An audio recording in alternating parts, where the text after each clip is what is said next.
All right, here we go. We are live. Hey, welcome everybody. Hey. Welcome to Gunpla Talk episode 34.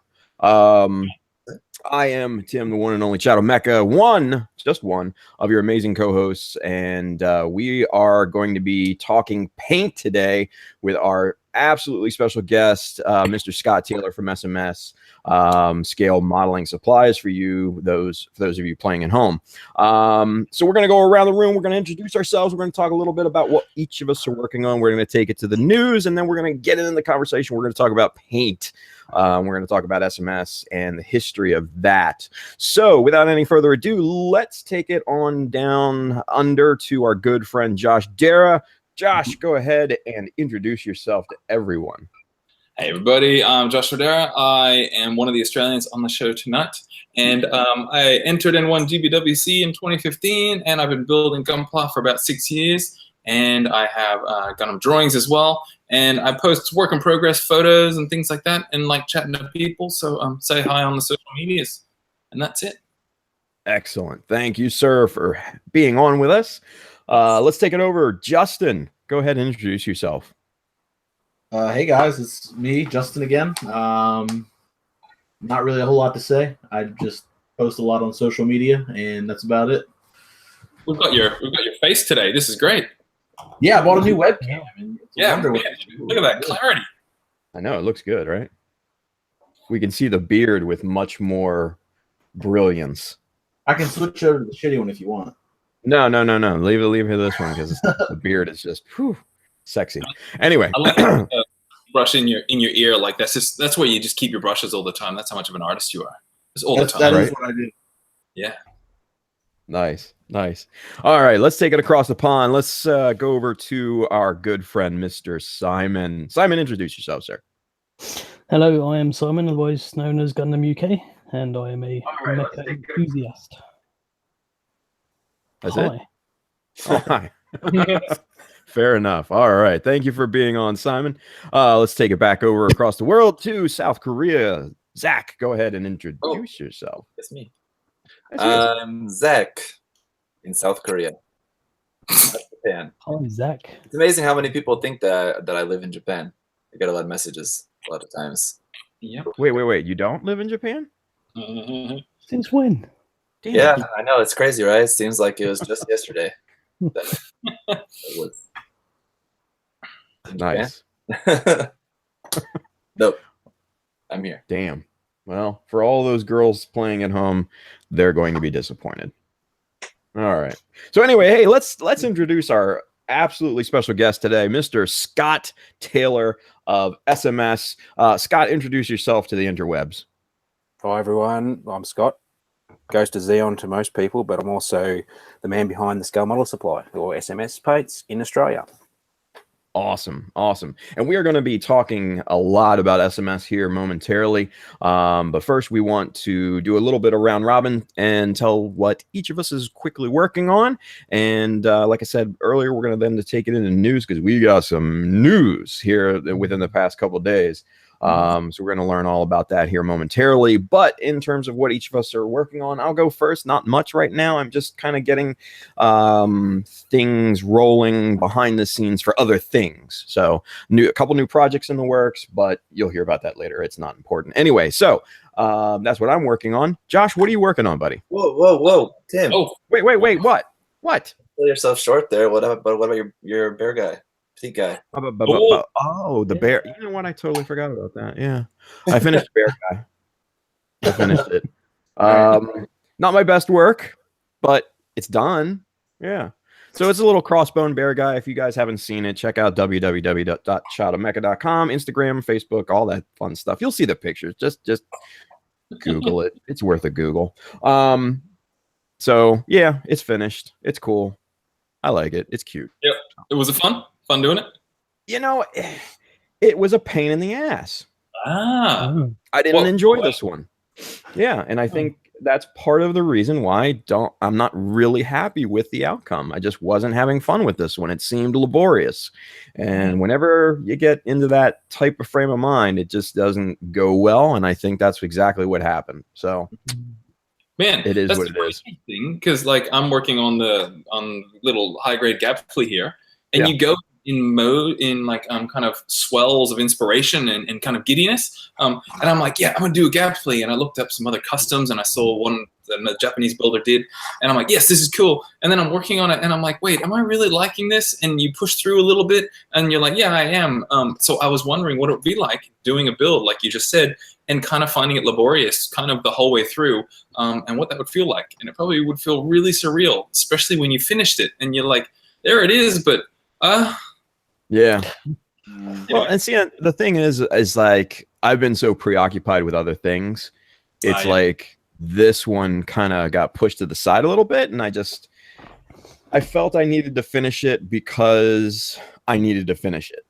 Yeah. You know what I mean? There was no real drive to really put a lot of effort into it, more than just keeping kind of the skill set going. So, you know, it's one of those kind of bridge builds, I call it, between two other bigger builds. So, but like I said, I've got something, you know, much bigger planned next. So that'll be fun, but I won't talk about that right now. So. Yeah, cool. Anyway. All right. yeah. So Josh, what are you working on? You're working on the Gapfly, right?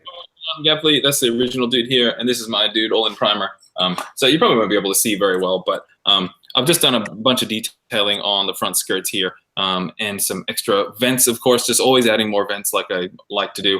And I'm really having fun just working on it. And each new little piece that I detail, I look at it in the morning when I wake up, and I remember what I did the night before, and it's really fun to look at. So he's probably about, I don't know, halfway done. So yeah, I'll be working on the back skirts and then maybe the shoulders next. Having heaps of fun with him, and that's basically about it. Yeah. I mean, it's coming along really, really well, I think. Yeah, thank you. I'm trying a lot of sculpting with chisels, as in like the little vents on the side of his rib cage. I'm trying to do that just with chisels, not adding a vent in. And man, it's really tricky, but damn, it's satisfying. Yeah, so there we go. Nice. Awesome. I just don't get the whole prime it and then put it back together thing. Zach. That's the Yeah. deal. Color, dude. Oh man. I knew someone was gonna take it there.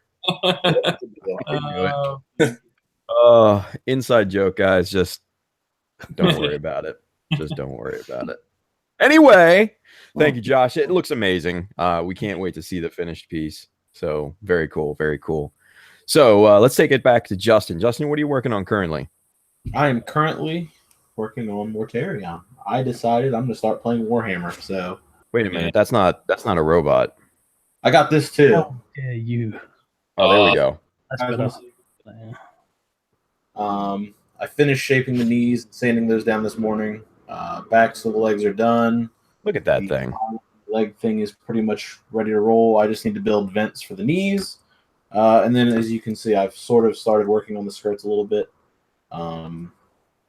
So just plugging away at that. There is a video coming soon. So, like I said, I bought a new camera. So the first couple like whip things that I shot are really, really poor quality, and the lighting is awful. So I'm just going to put those out to Patreon so everybody can see those on Patreon, and everybody else will get the actual, new video where I talk about it and you can see it. Nice. And for those of you that don't know, this is Justin's first real hardcore customization. So, man, with that in mind, it looks amazing, dude. Thank you. I'm putting some heart into it, and I'm trying not to just kind of get swept up and like, okay, now I can just paint the whole thing and be done with it. But, I'm Fair learning. enough. All right. A man of few words, ladies and gentlemen. A man of few words. All right, Yeah. cool. Well, thank you, sir. All right, Simon, what are you working on, man? I'm currently snapping together a so if I can reach it. Perfect grade X here at the minute. Oh, Look at that big boy. Big boy. Yes. I mean, is it a fun snap? Is it a fun kind of put together? It's probably the most fun I've had assembling. No way. Really? Yes. Yes way. Damn it. Now I gotta get it. Damn it! Gotta get it. Well, Josh is about to build the best PGX here that anybody's ever seen until No. until one of those crazy resin kits comes out and everyone buys 100 of them. You see them everywhere, and then Josh will be the best again. Oh man, if I got a PC, there's no way I'd detail it. It would just I'd spend the rest of my life doing that. I wouldn't do that. Oh come on, you got to. You can't not do it. That's like your thing. It's like Josh just built it out of the box. I'm like everybody's what? Right. Oh man, that sounds cool. That's fantastic. Let me ask what made it so pleasurable? That sounds bad. But what made it an awesome build? You know, when you first build your first master grade, it's really interesting. You can look at the mechanics of it and how the legs move and how the armor goes on it and that kind of thing. It's like a whole new experience somehow. Interesting. And have you done a perfect grade before? No, it's actually my first perfect grade. Perfect, so that probably helped. So. Yeah. Well, I did the unicorn first because the unicorn is just a big master grade with like a couple more parts.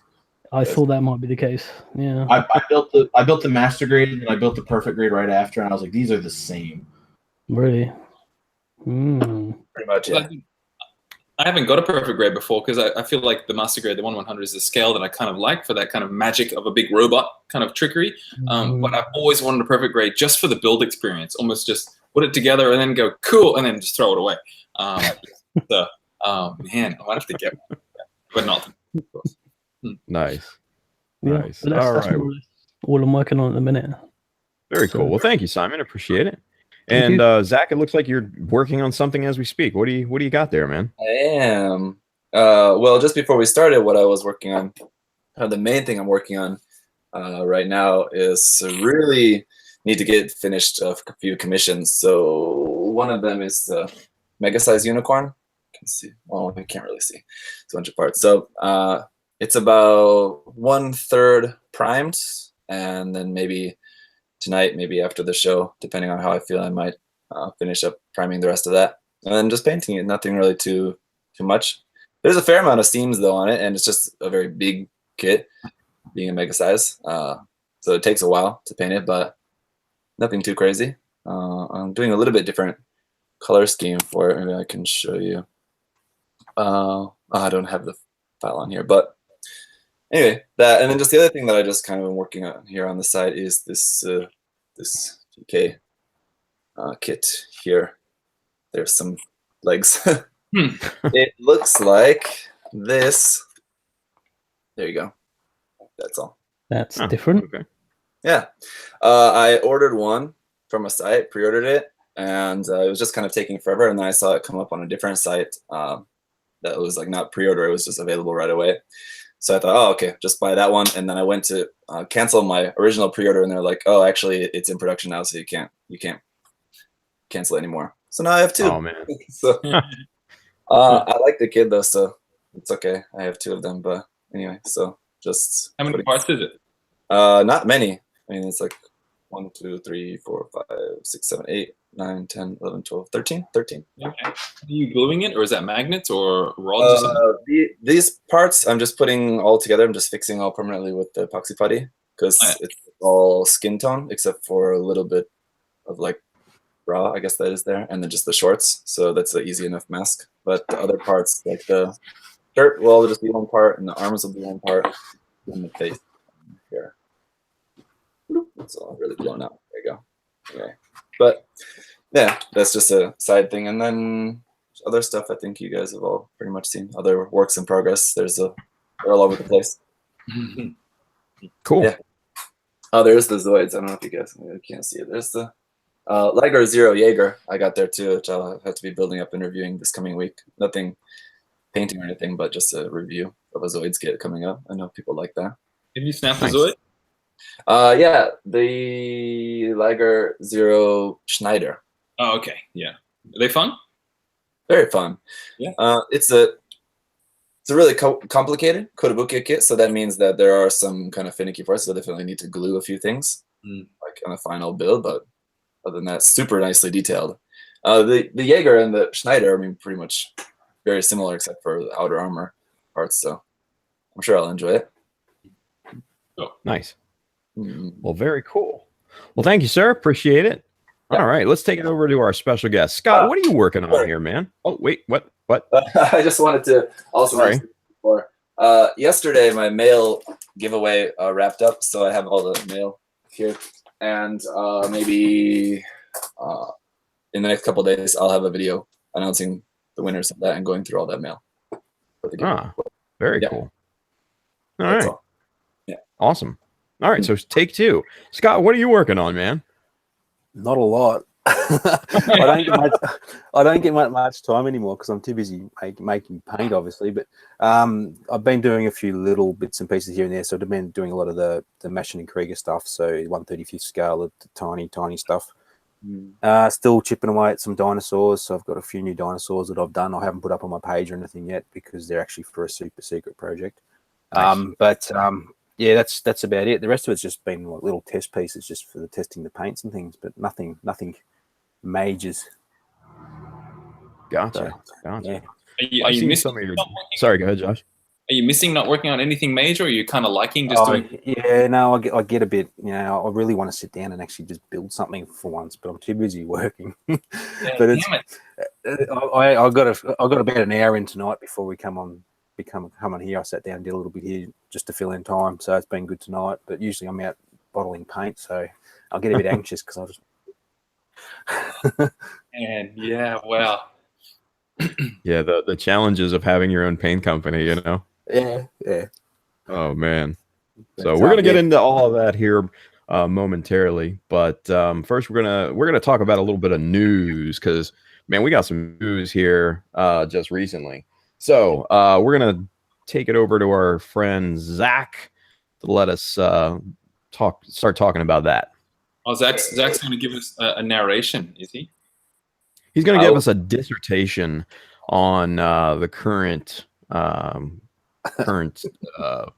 things going on in the Gunpla world. I was trying to be funny. It didn't work. Sorry. I was trying to be funny too, and I don't think it worked either. So We're all trying to be funny. Josh, don't give up your day job, mate. No. This portion of the video is going to be brought to you by Gundam Kids Collection. yay. So Thanks, couldn't be bothered to just save all these images into a folder or something. So we're just going to look at the stuff on the site here. This is the new anime Yay. narrative. Woo. Gundam narrative. I think it looks cool, but I can see where there's going to be some criticism. Yeah. It looks interesting. I'm still a bit lost on what it's going to be and when it's going to be set and stuff. Can you guys give me some kind of, I don't know, lore or something? Is it Just going to be before something Unicorn? like after Unicorn or something? There was after Unicorn. Yeah. Yeah. Mm. 0097, I think, was the year it's set in, right? Yeah, from what I read, it was the exact same year as Unicorn. It was just a direct follow on. Yeah. There was an image too. I'll have to see if maybe that was on here. There was an image of like a timeline. Apparently, I didn't watch the presentation, but apparently, like during the presentation, they showed like an image of the timeline, and it said like some stuff about some like future projects about like a 3-part movie series for Hathaway's Flash and other stuff like that. And when it came up like in the presentation, the announcer was like, "Oh, wait, don't pay attention to that," and just like clicked off it real fast. Ooh. Apparently, so Whoopsie. I haven't seen that, but we'll see after looking at this. I'll see if I can find that image. It's all in Japanese, of course, but for those of you who can read katakana. Anyway, yeah, there's just about the new series. No really word about if it's going to be like Unicorn was, like OVA or what, or I don't think they mentioned about that.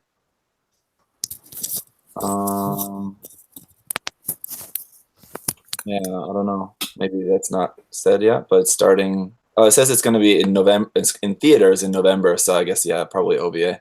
Yeah. Like That's not terrible. I don't mind the High OVA. quality. yeah, I prefer it definitely. I think it was a good format for Unicorn. When Unicorn switched over to the TV version, I think it was much better in the OVA version. Yeah.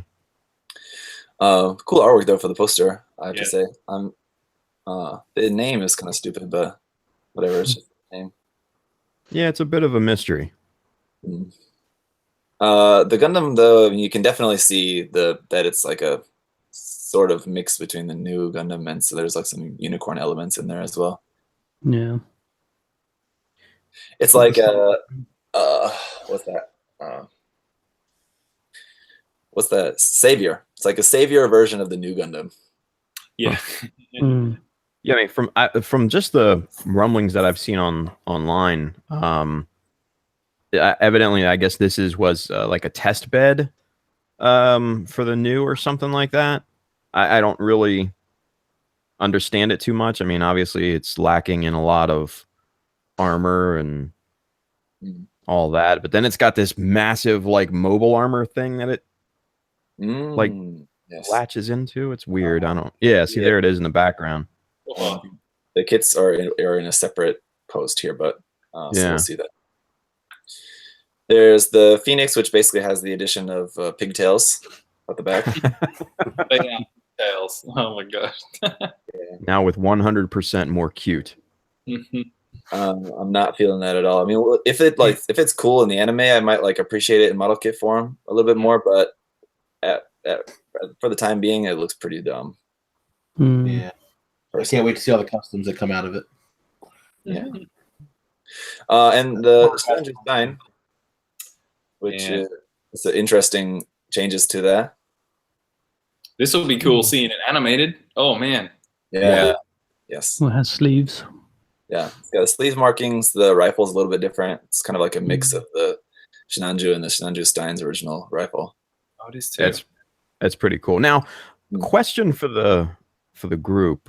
I may be wrong. I don't know the lore, but wasn't the Shinanju Stein converted into the normal Shinanju? And then wasn't the normal Shinanju destroyed at the end of Unicorn? Yeah. That's what a lot of people are saying. So it leads me to believe that maybe, perhaps, they didn't cannibalize the Stein, and like maybe they, because I mean, if you think about it, they built the Banshee in like what 3 days or whatever. So there's no reason for me to believe that the Stein would be that difficult to put back together. Where they just kind of took what they could learn about the Stein and then just made the Shinanju as a separate thing. Yeah. Yeah, I don't know. And yeah, I'm sure there's people who will be watching who will know a lot more about the lore than we do. I guess we'll find out. Yeah, let's just take a look at the actual model kits though. The kit looks really cool. Some people were pointing out, I saw in my post on my page, that the head is tiny, but that's pretty Katoki, I think so. I think it looks good. That looks so good. I can't believe we're getting this in 144. That's so cool. It looks really good, I think. I'm ready. I'm hoping that that's just for the prototype, but look at that steam line right through the sleeves marking on the wrist. Yeah, it's a bit rough. That's pretty haggard. Yeah. Right through the main detail. Yeah.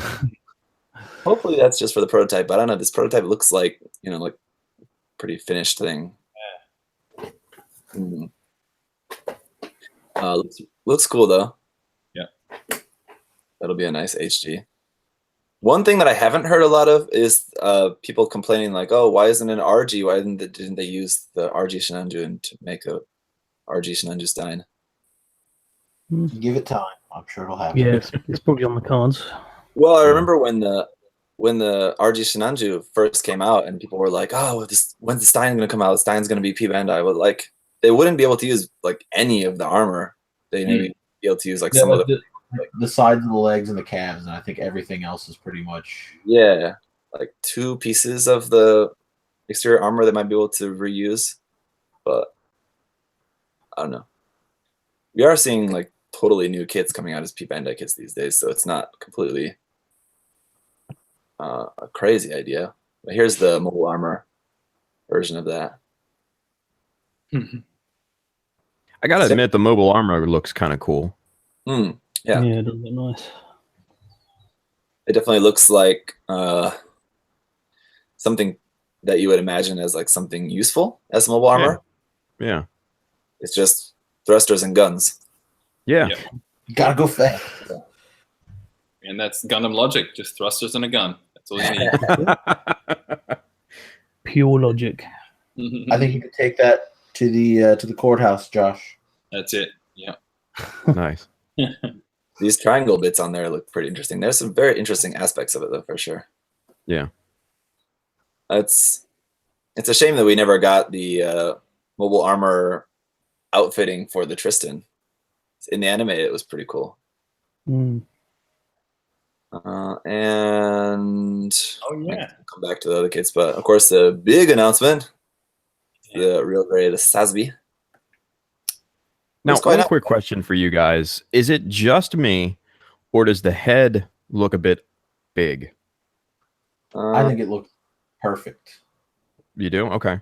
Maybe it's just I me. think the whole thing looks killer. Yeah, it looks kind of wide, maybe. Yeah, but I've just never liked this Hazabi.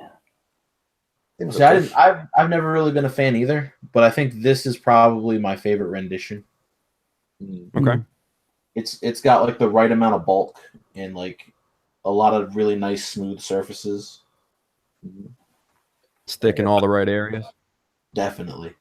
Fair the only enough. thing I don't like is that really bright red on the shoulders. But I can paint that. I don't care. I agree, Tim. Now that I've seen the full shot, it does feel like the head's too big. Yeah. Okay. Yeah. So yes, I'm glad I'm not the only one. Man, I really like that. It's whenever real grade's coming out, I'm thinking, oh, is it going to be how similar to the master grade Burka? And I just like that none of the armor panels look the same. The panel lines, none of them look the same. It's really cool that it's an actual reimagining of it. Yeah. The shoulders are completely different too. Yeah. Totally different. They're more rounded. They look more like the one of the resin kits that I saw many years ago. They're very the Vercars are like a squared rounded shape, but this is more like a big oval curve. Yeah. It's definitely more Zeon-esque. Yeah. And it looks like the thighs are a bit longer proportion wise. They take up a bit more of the leg overall length. They don't seem. Yeah, they just seem more visible. Yeah. Okay. Now, I just noticed something looking at this picture. Stay right here for a second here, Zach.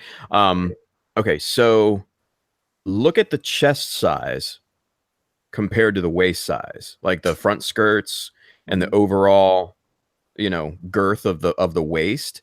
That chest, that upper body just seems super small. Is it just me? No, it's pretty small. Yeah. The side skirts are huge. Huh. Yeah. Wasn't the cockpit in the chest or the head? Yeah. But I'm wondering if they're gonna do the same thing they did with the RG Shinanju and use the Mark II frame and like just add a bunch onto it, or if they're gonna go ahead and make a whole new frame for this. Hopefully, but I hope that they don't use the Mark II just because I don't want to hear people complain about it. That's literally the only reason. It's such a dumb thing to complain about because the Mark II frame is fantastic. Yeah. Oh, and the funnels they'll be opening up on the 1/144 scale. That's gonna be cool. Or really, really, really hard to put together with our big man hands. Probably that. Yeah. Nice. This goes back to our topic last month. We were talking about aesthetic things. I think like these little fins on the top, like that's a really good example of the things that like modelers have been kind of doing as like kind of a trend, and how Bandai's starting to incorporate that into their kits. Yeah. Like, I mean, they did that on the Master Grade Sazabi too, with the little fins on the top of the chest. Yeah. But like I've seen like the chest fins, that feels like that's just been ticked off for years ago. But fins on the top of the shoulder or on that crotch piece, that's like some new kind of finnage. Pretty cool. I like that. It's like the hose around the waist is not going to be separate parts, though. That's kind of interesting. They didn't do that. Because I'm not mad at that. Shinanju didn't have separate pipes, did it? I don't remember with the Shinanju. I think you're right. I think it didn't. RG's not good, though. I think the Shinanju had pipes for the waist, but all the rest of them were one piece. It's been a while. I can't remember. Yeah, it definitely has the longer thighs, similar to like the Infinite Dimension dress-up kit extends the thighs on it. Oh, does it? Yeah. And they're kind of more proportional like to this. Anyway. I do like the lower legs, though. I have to admit that. Those look really, really nice. looks like the calf section, the lower half of the leg is quite short, like between the knee and the top of the foot. It's like 1 inch right there. Man, if you can be bothered, Zach, can you get up a full body shot of the Verka? And we can do a semi side by side. Yeah. Like a Second. Well, I'm just yeah. let's not try to take too much time up with that, but yeah, let's see, because I know there's a lot more news we got to get to. Yeah, this. Don't worry about it. I'll look at it on my own. I'll feed my own curiosities. I got it here. There you are. Oh yeah. If we can get this image to load. Thanks, Gundam Planet. All right, here we go. There you go. Yeah. Oh, it's a lot more barrel chested, isn't it? Yeah. Wow. And look at the size of the head compared to the one here. Mm. Oh, yeah. Yeah.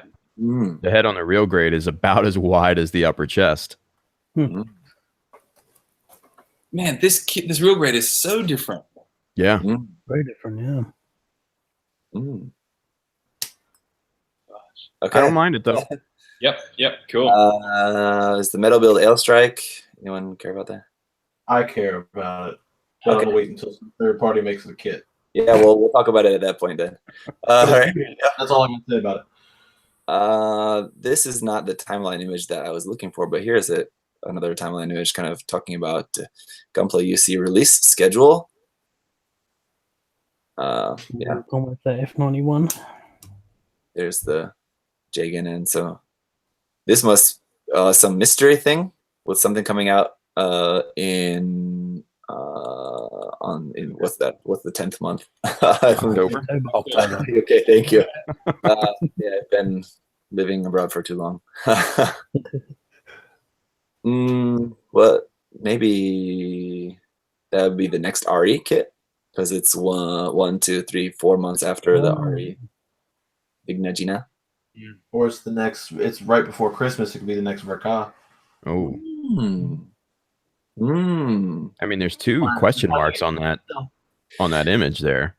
Oh yeah, one more thing from Char's counterattack, eh? Yeah. And I think that one might be the RE. You know what I mean? You know what I mean? I think y'all know what I mean. The full armor double Zeta. Is it? I don't know. Oh yes. Anyway, okay, and then what's this? Oh, that's about that. I think. Yeah, this is just about the live stream for that. Yeah. Okay, so here's maybe someone made this image showing about Hathaway's Flash. So it said, during the live stream event, Sunrise announces a new upcoming series called Anti-Narrative. Also revealed a map of upcoming projects they didn't announce, but you can see in the image below. So let's see here. Yeah, here's the image. Oh, yeah, there it is. Yeah. Can I zoom in? How does I've one? got to say, these charts are just really easy to read. Yeah, right. What is going on here? You know what's happening. It's so easy. You don't even. It's like you don't even need to. This center block here says Hathaway's Flash, and this one here says Gundam Unicorn 2. Oh. What? Oh.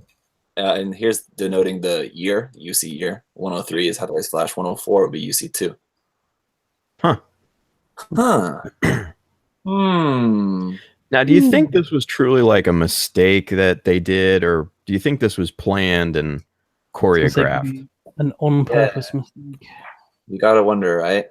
On the one hand, they're like a big company. You gotta figure they got their shit together. But on the other hand, people just fuck up sometimes. Yeah. I mean, mistakes happen, right? It happens every year at E3. Yeah. So that'll be cool. You know, people have been dying for Kasi. And going back to that image from it's 2 or 3 years ago now of that stuff planned for the RE line, that image that had all the different RE kits that people were going for, and how all of those kits are eventually coming out, but in different lines. And the Kasi was in that image, so could be Interesting. I would say that would probably be next year, though. I doubt they'd be coming out this year, if that image is to be believed at all. Oh, Yeah, here's it. Bandai's known for those gotcha images anyway, so take it with a grain of salt, folks. I'm waiting. I'm still waiting for that real grade ground type. I know it's never gonna happen. Here's the braided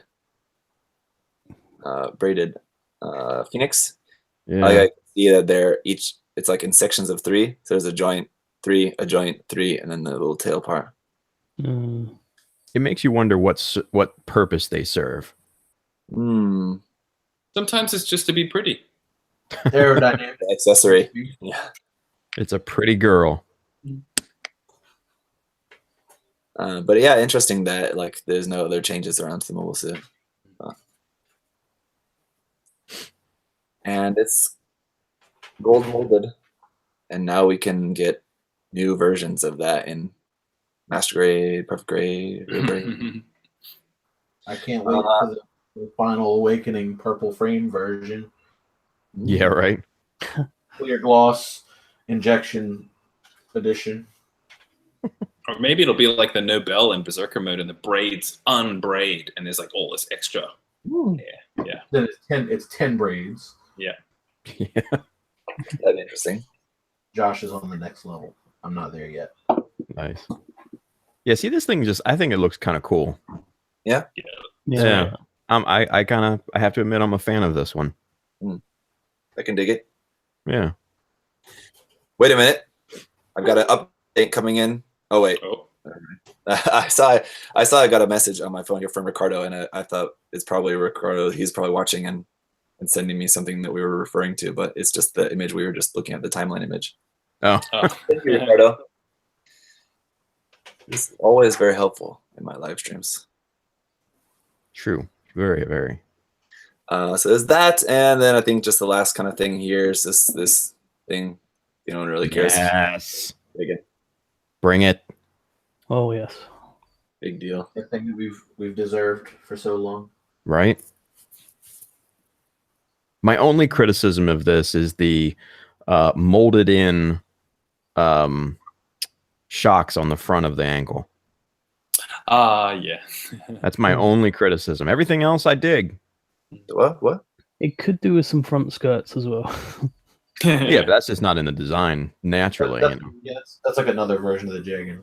Yeah. What are you Yeah, talking see about? the hydraulics there are molded in. Yeah. Like, what's up with that? They stopped doing that back in the mid 2000s. Uh-oh, we know where this design came from then. Yeah, it's been on the shelf for that long. Watch. They just updated it a little bit. Yeah, right. Sad day, Tim. Sorry. You know, We're if you know still how getting to, past it yet. if you know how, you can fix that. Oh yeah. I'll still get it, and I'll modify the hell out of one. Start jigging, baby. Woo. Oh yes. Why are you gonna? You know they're gonna release that as a kid. Why would you waste time modifying it unless you want to make it yourself? Dude, because mine would look better. Okay. And I won't argue with you there, but they teach their own. Nah, it'll be cool. So everyone's raging about those hands. Oh my god. Dude, I like those hands. yeah, those are the best hands. I still prefer just like the full swappable hands, but yeah, they're definitely better than articulated hands. That's for sure. Yeah. Everybody's like, I don't like fixed pose hands. Come on. They're so much better and more detailed. If you don't actually play with your models, the fixed pose hands look way nicer when you're taking pictures. Wait a minute, Yeah. you don't play with your models? I mean, when I snap build them, I play with them a little bit, Damn it. and then I I don't feel paint bad. them, and then I paint them, and I'm like, okay, let's not mess this up. Right. No diggity. No doubt. But yeah, we can assume that there will be many Bandai variants, and I just want to say it's not really relevant at all, but I'm gonna guess that this is just a painted prototype, like the prototypes we usually see, just like in like the gray what they're like 3D printed or something. I don't know. Yeah. I was looking at sketch. And it's just a painted version of that because of the fact that they've got it stood up with this stand. So it's probably not very stable. That this is not like an actual prototype plastic kit. Yeah. Like by the looks of this, it just looks to be just the painted gray prototype that we usually see. Yeah. That's a Terrible panel lining there. Yeah. Yeah, I noticed that. I was like, who in the world panel lined this with all this weird blue gray and like didn't clean it at all? It seems like it's kind of weird. I wonder why they didn't just wait to reveal this at Shizuoka. Why this is coming out now? Yeah. Seems like That's a now good question. we saw this. We saw We're getting they're- bigger things. Okay. Yeah, I was gonna say it might be something more. I mean, maybe, but I mean, it Just seems to like make now. everybody forget that Shizuoka's happening, and then when Shizuoka happens, everybody thinks they've seen everything, and then they get there and they're like, "Whoa!" I guess so. Right. Yeah, I guess we'll see. It seems like at this point, like we've gotten a couple of like really big announcements. I wonder how much more they're really going to have at Shizuoka. But yeah, I guess we'll wait and see. Perfect Green Deep Striker is coming. Man, I really like the toes with the 2 little notches on top and the 2 little under notches. I like this. Yeah. Nice touch. This is a beauty. Okay, that's all. Thanks, man. Nice. Fair enough. All right. Well, thank you, Zach. Appreciate it. Whoa, but don't forget about this. Whoa. Wait, what? What? I don't really know what the deal is with these. I don't think that these are actually coming out as kits. They're just on display, but they have prices on them. These GMs, They're all. they don't PB. look like normal display kits. I want to know what that weird purple one is. But these are all like MSV gym kits, and like these look like they're like some like third-party Chinese kits, don't they? Oh, damn it! Yeah, they don't look as top Yeah. quality. I'm sniping. I have a poster of this out of the Ace magazine. It's around here somewhere, but they look really weird in terms of detail, don't they? Like, Yeah. Oh, kind of Yeah. weird. Yeah. I think they're from the Origin line. no, these are old MSV designs, all of them. From like, Yeah, but the way the legs are designed and detailed, it looks like they would be part of the Origin set. But yeah, I mean, just based on the details. yeah. But All right. So it Ricardo also just said in the chat they're all from the MSVR manga. Uh, I don't know what that is, but I'll take his word Oh, for it that's because he knows a that's lot more that, about it than I do. that's where that new P Bandai GM that we're getting is that everybody's mad about. The Dominance? Is that what Oh, it's the called? dominance. Yeah. like all these kind of like old designs. Yeah. I mean, if you look at the details on here, it looks like matching details. Like people who are fans of those old designs will like that. Let me see, where's the other one? But here you are, that guy. Huh. Wow. Look at that. Classic. That actually looks a lot better in blue than purple. Weird. Nokawara design, isn't it? Yes. Oh, man. You can tell You by know, the you're- weird angles of the feet. Ooh. I love Wow. MSD, but that I don't know if I'm really too into these, to be honest. Yeah, I like the Canon, and that's probably it. Yeah. But yeah, those are interesting. And I think that's pretty much it. So I We know sure you that's are it? waiting to get that Formania EX. Yes. Eh, That big boy. Yeah. So many hatches. yeah. Too It's a many. nice display. I gotta admit. That's hatch-tastic. Yeah, but it's like $300 or something, right? So Oof. Yeah. Sheesh. It's a no thanks. bit of a high price. Cool. All righty then. Well, thank you, Zach, for all the news. There was a bunch of it this time around, but it's all good stuff. So can't complain about that. Very. All right. And we So haven't even got magazine news yet, so I know, right? Jeez. Bandai's busting at the seams with releases right now, it seems. and yeah, So 2 weeks away. what's that? Yeah, Yeah, exactly. Weeks away. Man, it's like it feels like early 2000 release schedule right now. Hmm. Seems like something every month. All right. Anyway, so let's talk about paint, people. Let's get Scott here. Scott, now, for those of the folks that don't know or don't live in Australia, Scott owns and started a hobby paint company called SMS, Scale Modeler Supply. And from everything I've heard, it's amazing. So Scott, tell us everything about SMS that anybody would ever want to know. Well, basically, we produce acrylic lacquer paints that are airbrush ready, and they're ideal for just about any single model you can think of. We don't make them specifically for Gundam. We make them specifically for absolutely any model you can think of. Nice. So tell us, how did you go about starting SMS?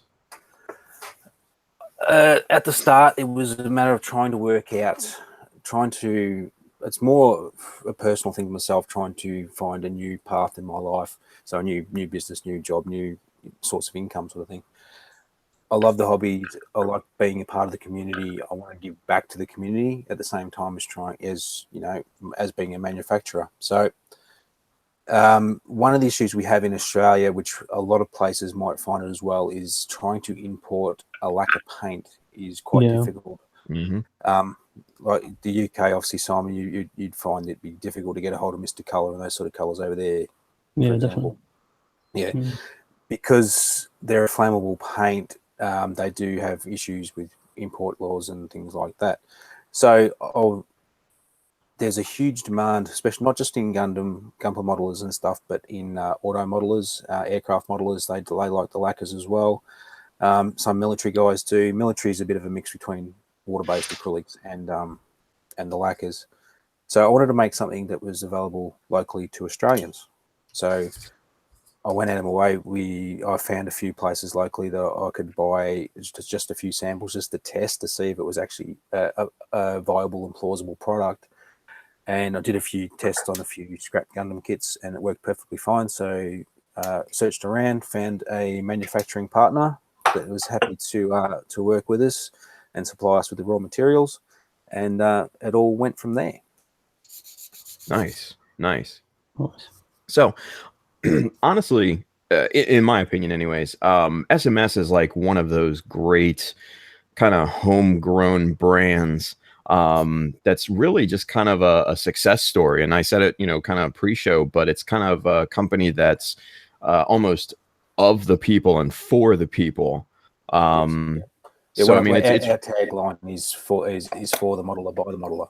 So, oh, nice. Yeah, because I'm a modeler. I'm a genuine modeler. I'm not just someone who's just trying to push a product. I actually use the products. I design the products to suit a modeler, and they're made for modelers. That's awesome.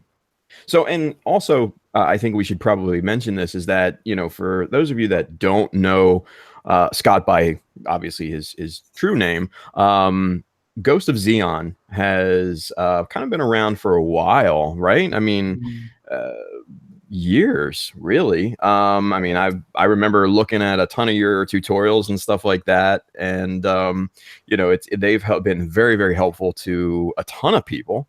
I mean, I see them all the time being posted on Facebook and stuff like that. So if you guys don't know, definitely go to the Ghost of Zeon YouTube page and subscribe there, because it'll be worth your while. You'll learn a lot of stuff. Now, Scott also is a very accomplished modeler. Kind of take us through, your resume, if you will, Scott. The biggest one people will probably remember is I won the Australian Gunpla Builders World Cup in 2013. So I traveled to Japan, and I think I missed Simon by about a week. I think you were there a week after I was that year.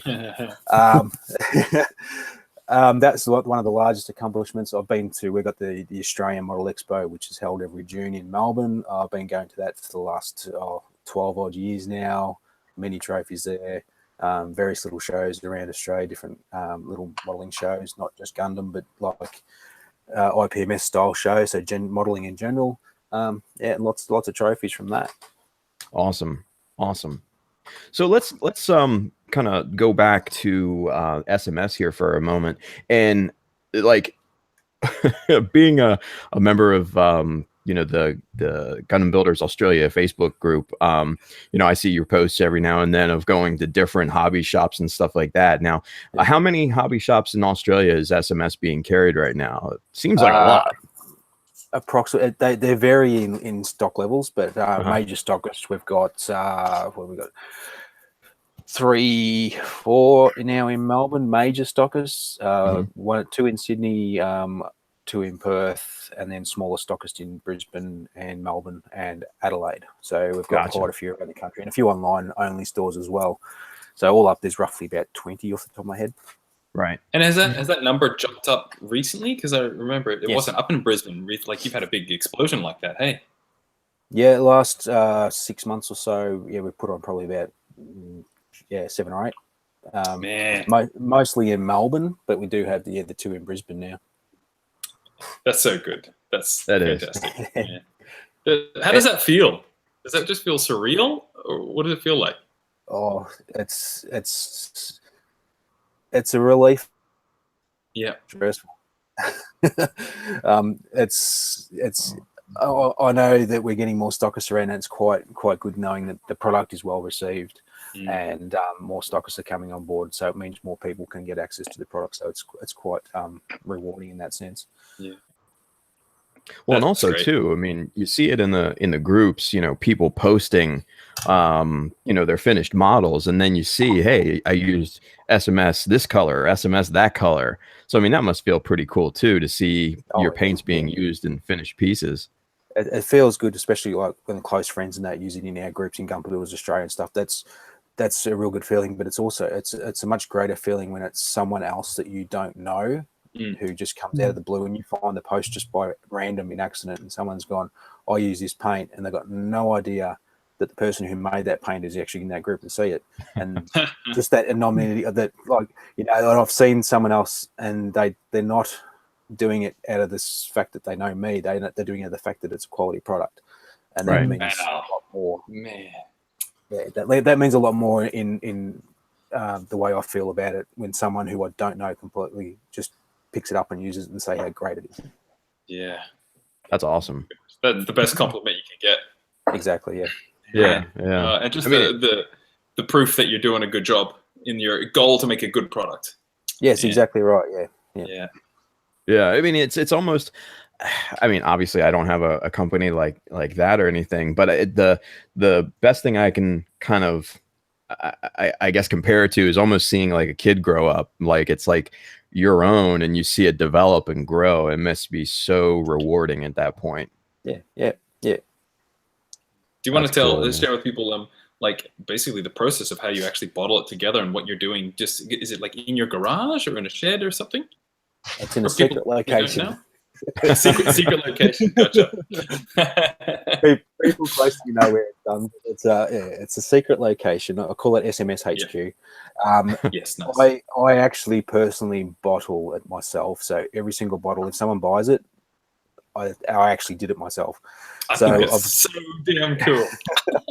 We've got how it comes in is we get it made in bulk, so we get it raw materials, and then we just adjust the viscosity by thinning it down to the right consistency, ready for airbrush use, and then from that we put it into our machine, and then I stand in and I bottle it all, put the caps on, put the labels on, put it aside, then that's it. Wow. So talk to us about the line. What do you currently have in the SMS catalog, so to speak? Because I know it's not just paints; it's other stuff too. Yeah, one of our aims was to make a local-based company that serviced everything, so not just paints but modelling supplies. At the moment, sitting on 106 colours. So 78 in the premium range. So that's our main colours. And we've got another 11 or so metallics, 5 crystal colors, 6 chameleon colors, 3 effect colors, 3 primers. And then on top of that, we've got our weathering products as well. And then brushes, masking tapes, other accessories as well. Man, I mean, that's like everything that you could really need in terms of, finishing a model. That's a lot of paint colors that you guys go through. So let's talk about what goes in to actually formulating a color, because obviously we as modelers, I mean, we use paint, all the time, and we know what it takes to, thin a paint and lay down a good coat and all that. But I don't think many of us know actually what goes in before we get that paint, what goes into the formulation and everything. Talk to us and take us through that process, if you would. Well, with an acrylic lacquer, this is one thing I should make clear, is that people get confused about the term acrylic when it comes to acrylic lacquers. Acrylic in this case does not mean water-based. It actually refers to the acrylic resin binder, which is in the paint, which is what holds all the pigments together. It's a thermoplastic, so it's a very, very thin thermoplastic, and all that does is just bind all the pigments together to stop them from just falling to the bottom and just not mixing in. So it just holds everything together. So a lot of people get confused with that term because I think acrylic, water-based, but when it comes to paint, one term does not necessarily mean what another term means, if you can understand that. Same with lacquers. You can't just call something a lacquer because it's an acrylic lacquer. Then you've got nitrocellulose lacquers. There's different types. Then you've also got your 2K, so your 2-pack paints, which are also a lacquer as well. So it gets confusing. So identifying me as an acrylic lacquer, then people understand the type of paint it is. And basically chemical composition is the acrylic resin binder plus some little tiny bit of toluene, little tiny bit of naphtha, but mostly acetone is the majority of the chemical makeup. And it's been readjusted to suit styrene because some acrylic lacquers are very, very hot when they cure. And then what happens is as they're drying, they heat up with the chemical reaction as they're drying. And that can affect the plastics, make them crack, make them, just make them yuck. They melt them a little bit, sort of thing. So we tone some of the chemicals right down just so they're perfectly safe to be applied to styrene plastics and ABS. Nice. So what goes into like the actual color itself, though? Like, how do you come up with the colors? We'll do a lot of research based on what colors are available because we've got access to it's 66,000 odd colors. We can just pick one and say that's the one I want, and they can make it up. So we got to make sure that we work off the standards. So we're a basic range at the start. So you've got black, white, red, blue, yellow, green, brown, orange. They're the main sort of basic colors at the start. They're actually based on Australian standards colors. So they're a pre-formulated recipe that anyone can get it, sort of thing. And then from there we go into more specific colors. So then we get we either do color matching, so we can find a match of a specific color. There's a few colors we've matched from samples we received. That's similar to like when you go into the hardware shop and you want to match a color paint on your wall. It's the same sort of principle, sort of thing. So they can match the colors from a sample, and alternative using the FS color charts. So if you have the federal standard color charts, which are more aimed towards the military and aircraft, and that's just a basic working out which colors you want, which FS color it needs to be, and then we can get their formula from that, which we can then put into the machine, and it just tints it to the right pigmentation and color. Wow, it's so much science involved. It's so cool. What about I talked to you, Scott, a while back about like the metal flecks in your metallics and your kind of pearls and stuff. Do you want to explain that as well for everybody? Yeah. That's another thing that's different is our premium paints, which are just a normal color paints, are a pigment. Metallics and effects like our chameleons and our crystal paints, things like that, are a flake. So they're actually instead of being a pigment that sits on that spreads on the model, it's a flake that actually just sticks on the model. You can understand that. That's how it reflects back. That's how you get a nice metallic shine. Is a reflection of the light against the metallic flakes rather than a pigment itself. So that's why if you've ever tried to mix a normal color with a metallic, it doesn't really work that well. You get the color, but you also still get that same color flake mixed in rather than trying to change the color of the flake. It just doesn't work. They're two different types of paints. And you, I think we were talking about even the size of the flakes or something to produce the quality of the metallics. So whereas the smaller the flake, the better. The larger the flake, you're gonna get up. They're visibly seen, especially not so much on it. Like if you were going to paint a full scale car, say, with metallic flake, it's not going to be that much of a difference because you're looking at a large thing. So the flakes in scale, it's not going to be an issue. But when you try and use the same flakes on a small scale, they look totally horrible. So to get a quality metallic and a quality chameleon sort of effect, we need to go for it as fine as possible in the metallic flakes, so we don't get that large chunky look. If you've ever noticed with some of the brands, like some of the basic Tamiya colors, they've got a couple of metallics that are real big chunky flakes in them, and when you apply them to your kit, they just look horrible. But you go to their something like Mr. Hobby's Super Silver, sort of, for example, as a comparison, they've got a much finer flake, so you can't see those big chunks. I remember the first time I did that when I airbrushing, doing some chrome pistons. And did the Tamiya kind of base range, and I'm like, this just looks terrible. And then I went to their metallic silver, and it's like just so fine. And I'm like, I've got chrome, and it was basically the size of those little flakes. So you've got those in your crystal set, and what was the other in the chameleons? We've got the chameleons. So, for example, there's our chameleons. I don't know if you can see that on camera. Can you see the color change? That's showing up. Yeah. So is the chameleon a solid paint, or is it a semi kind of clear paint? It's a clear. It's got a clear carrier, but it's got the chameleon flakes in there. And what happens is each flake reflects light at a different angle. So when you're looking at it on one angle, it's bouncing back at one color. If you look at it on a different angle, it bounces back and it's looking a different color again. How does that even work? I don't even know how that works. Magic. Man, oh gosh. That is so cool. Like that. And same with the crystals, like the crystal colors. If you've ever used Mr. Crystal by Mr. Hobby, Dale Gunsey, they are a very similar paint. What they are known as is an interference paint, and excuse me, they change how they look depending on the base color because they're so opaque. They're a flake. They reflect light differently depending on the base. So you put a white base down, you'll get a white pearl with a sheen of whatever the color was. So if I use a blue crystal, it'll go down as a white. On top of a white, it'll go down. It looks like a white pearl, but you get a reflection of a blue sheen through it. But if you do the same thing on top of a black paint, it comes back as a full metallic. Nice.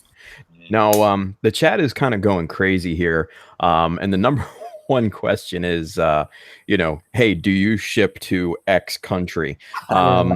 So I know we've kind of had, a little bit of discussion, and I know, doing the promo for the show and everything, that obviously has come up in a bunch of different places as well, especially like Instagram.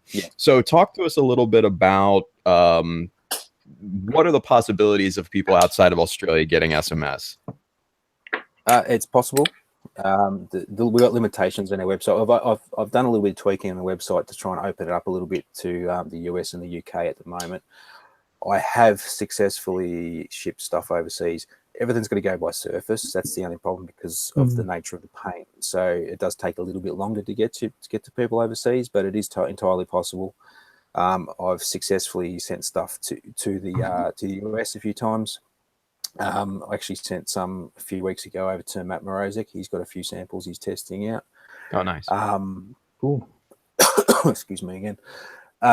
Sent a couple of samples over to one of the magazine editors in the UK. He got hold of that all right. So, and then a few guys in Europe, Italy, Germany, and a couple of Southeast Asia have got hold of it. So Great. it is entirely possible. But if anyone overseas is watching that wants to order, and doesn't come up on the website at all they need to do is just use the contact form on our website and or the Facebook page, and I can do it all manually. So Cool. Yeah. Yeah, because I know when you started talking about the chameleon paint, a bunch of people started popping off in the chat like, "Oh my god," So I think that's a good aspect for that. So, but hey, Adam Ryan, get on it, man. You need to start carrying this stuff, dude. That is the best thing you've suggested. Right? Is So- Adam in the chat? I haven't seen that. No, I don't know. I'm just dropping his name here just for the hell of it because he needs to get on it. Well, if anyone's watching that wants to be a distributor of our products overseas, just get in contact. Right? Adam? Yep. Adam Ryan, USA Gundam. Talking to you, I'll buddy. shoot him a message on Facebook right now. Okay. Yeah, right. Tell him to get on the damn chat and get this figured out here. We need SMS here in the States. I want to start using it. So so let's go back just real quick. Now I know you had talked about the Gundam Expo and everything like that. So talk to me. Did anybody like any of the models and stuff, like how much of SMS was represented in those pieces and everything, and how did that feel seeing some of those? Well, SMS has been going since the start of 2016. So the last two Gunpla Builders World Cups, there's actually been quite a bit of SMS used in the entries. Nice. The junior winner, young Benny, if he's watching, hi Benny. Yeah. He used both years in a row. He's used SMS paints on his entry for that both won juniors both times. Awesome. And the Australian winner, Kieran, last year, most of his Banshee was in SMS purple. A lot of the guys, if you'd seen Lance's big Palace Athene, that was all SMS paints. Who else? Mike Tar, his entry was all covered in it. I reckon would have at least 50% of the entries there would have had some sort of SMS paint on last year. Oh man! Except for Josh's, because Josh didn't use it. I was going to say the white vents on my Zeta. The white vents on my Zeta, that was done in SMS, and actually it was. I apologize. No, because I want to do a little photo review thing for Scott, but I'm like, I don't just want to go and here's some white vents I did with white. Like that's not much of a review. So I want to do a proper one, and then I use some of the dark gray for some of the inner frame in my mix of my gray from inner frame. And that's just freaking great paint. So good. Yep. That's awesome, man. I mean, just knowing that your paints have been on the kind of quote unquote world stage is really cool. And shout out to Benny because I met him in 2016. Good kid. So he's a great kid, yeah. glad he's got continued success. That's awesome. Yeah. So very, very cool, man. Very, very cool. So let's see. What do we got here in the chat, guys? If you guys have questions, ask them, because we have a paint expert here. There's not an end to questions about paint. And I think what's that? It's all about the chameleon by the looks of it. yeah, everybody's excited about the chameleon paints, man. So how many chameleon shades do you have again? 6. Hang on, I'll just go grab some. Hang on. Oh, cool. Awesome.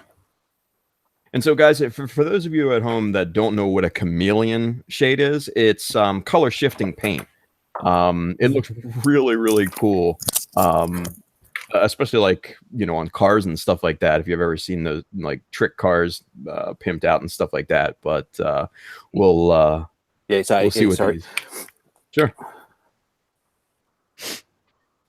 Let's see. What do we got here? Whoa, look at that. Is the Mauve Purple Orange.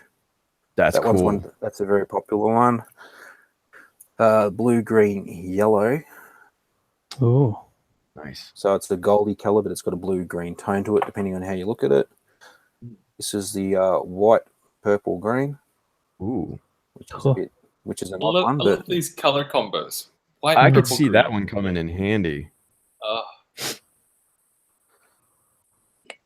This one, I can see it. There we go. That one's cyan, blue, purple. Wow. And the last one we've got is orange, yellow. It's hard to see. You lay You got that the six, yeah. Lay that shade down on a Hayaku Shiki. Oh yeah. I got chills just thinking man. about it. Yes. Man.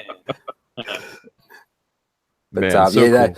they're very, very. You don't. There's not much. You'll probably see. There's very little pigment in the bottom. Flakes, I mean. But that always apply a chameleon over a black. Same with any metallic. You should always apply things over black to get a high shine.